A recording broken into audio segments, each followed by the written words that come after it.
Praise the lord.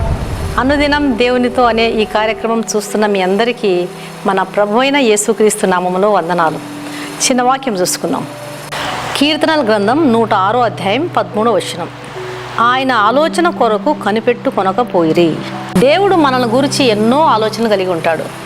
అయితే మనము ప్రార్థన చేసి దేవుని ఆలోచన కొరకు కనిపెట్టుకోవాలి. చాలామంది ప్రజలు దేవుని ఆలోచన కొరకు కనిపెట్టరు. దేవుడు నన్ను గురించి ఎలాంటి ఆలోచన కలిగి ఉన్నాడు అనే ఆలోచన చాలామందికి లేదు. ప్రభువా, నన్ను గురించి మీరు ఎలాంటి తలంపులు కలిగి ఉన్నారు, నా బిడ్డల గురించి మీరు ఎలాంటి తలంపులు ఎలాంటి ఉద్దేశాన్ని కలిగి ఉన్నారు తండ్రి, మీరు బయలుపరచండి అని ప్రార్థన చేయరు. ఎంతసేపు నా కోరిక తీర్చండి, నా ఆలోచన నెరవేర్చండి, నాకున్నటువంటి ఆలోచనలన్నీ కూడా నీ ముందు పెట్టున్నాను ప్రభువా, నా ప్రణాళికలను మీరు నెరవేర్చండి అని ప్రార్థన చేస్తారే కానీ ప్రభువా, నా పిల్లల విషయంలో మీ చిత్తం ఏమై ఉంది, నా జీవితంలో మీ ఆలోచన ఏమై ఉన్నది తండ్రి, అది నాకు బయలుపరచండి అని ప్రార్థించరు. దేవునికి లేని ఆలోచన, దేవునికి రాని ఆలోచన మనం కలిగి ఉన్నామంటే అది మనకెంతో అపాయకరం అండి. బైబిల్ గ్రంథం ఏం సెలవిస్తుందంటే, యెహోవా ఇల్లు కట్టించని ఎడల దాని కట్టువారి ప్రయాసము వ్యర్థమే. దేవుడికి నీకు ఇల్లు కట్టాలి అనే ఆలోచన ఫస్ట్ దేవునికి రావాలి. దేవునికి రాని ఆలోచన నీకు వచ్చి నువ్వు ఇల్లు కట్టినవంటే వారు ఇల్లు కట్టుదురే కానీ దానిలో నివాసము చేయరు అని ఉంది. అదంతా వ్యర్థమే. యెహోవా ఒక పట్టణమును కాపాడని ఎడల దాన్ని కాపలా కాసేవారు మేలుకొని ఉండుట వ్యర్థమే అని ఉంది. దేవుడు ఒక పట్టణాన్ని కాపాడాలి అనే ఆలోచన దేవునికి ఉంటుంది. దేవునికి రాని ఆలోచన మనం కలిగి ఉన్నామంటే అది చాలా అపాయకరం. అట్లా చాలామంది దేవునికి చెందని ఆలోచనను కలిగి చాలా రకరకాల ప్లాన్స్ చేస్తూ ఉంటారు. నేను ఫారిన్కి వెళ్ళాలి, నేను మంచి ఇల్లు కట్టాలి, అపార్ట్మెంట్ కట్టి రెంట్లకు ఇవ్వాలి, ఒక బిజినెస్ చేయాలి, ఫలానా ఇంటికి నా కూతుర్ని కోడల్ని చేయాలి, ఫలానా అమ్మాయిని నేను పెళ్లి చేసుకోవాలి. రకరకాల ఆలోచనలు మనిషి కలిగి ఉంటాడు. అయితే ఈ ఆలోచన దేవునికి చెందినదేనా? ఇది దేవునికి మొదట వచ్చిందా లేదా? దేవునికి వచ్చిన తర్వాత నీ ఆలోచన దేవుని ఆలోచన ఒకటైనప్పుడు నీ కార్యములు సఫలమవుతాయి. దేవునికి లేని ఆలోచన, దేవునికి రాని ఆలోచన నీవు కలిగి ఉన్నావంటే అది ఎప్పటికీ కూడా అపాయకరమే. అది ఎప్పటికైనా సరే నష్టం తీసుకొని వస్తుంది. అయితే మనం ఎట్లా దేవుని ఆలోచనను తెలుసుకోగలము? దేవుని వాక్యం ఏం సెలవిస్తుంది? నీకు ఉపదేశము చేసేదను, నీవు నడవవలసిన మార్గం నీకు బోధించేదను, నీ మీద దృష్టి ఉంచి నీకు ఆలోచన చెప్పేదను. దేవుని ఆలోచన నీవు పొందుకోవాలి అంటే, దేవుని ఆలోచన నీవు గ్రహించాలి అంటే దేవుని సన్నిధిలో కొంత సమయాన్ని గడపాలి.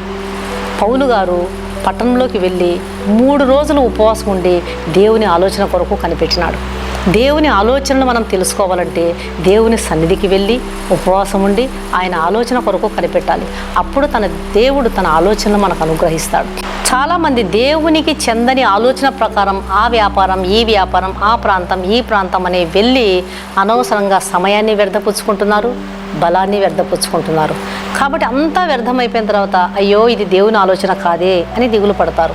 అట్లా కాకుండా ఒక పనిని ప్రారంభించక ముందే, ఒక థాట్ నీకు వచ్చిన వెంటనే, ఒక ఆలోచన నీకు వచ్చిన వెంటనే, ప్రభువా ఈ ఆలోచన నీకు చెందినదేనా, ఈ తలంపు నీకు చెందినదేనా, నాకు బయలుపరచు ప్రభువా అని దేవుని సన్నిధిలో ప్రార్థన చేసి దేవుని చిత్తానుసారంగా ఆయన తలంపులు, ఆయన ఆలోచనలు గ్రహించి ముందుకు వెళ్ళడానికి పరిశుద్ధాత్మ దేవుడు మనకు సహాయం చేయనుగాక.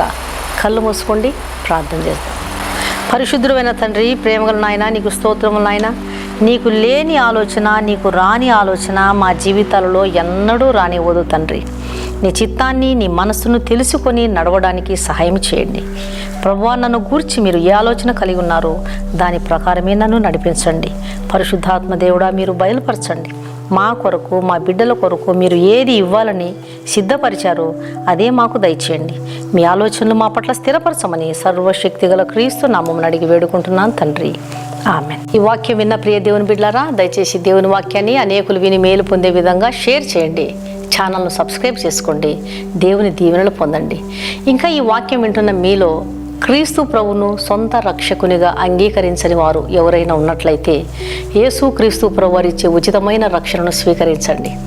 ఆయన నీ పాపముల కొరకు కలువరి శిలువలో మరణించినాడు. పాపుల రక్షకుడు.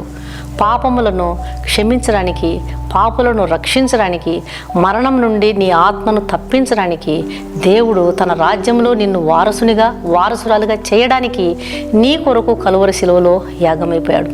కాబట్టి ఆయన ఇచ్చే ఉచితమైన రక్షణను స్వీకరించండి, తృణీకరించవద్దండి. ఆయన సన్నిధిలో నమ్మకమైన ప్రార్థన పరులుగా మీరు ఎదగండి. దేవుడు మీ ఆత్మలను రక్షించునుగాక. God bless you.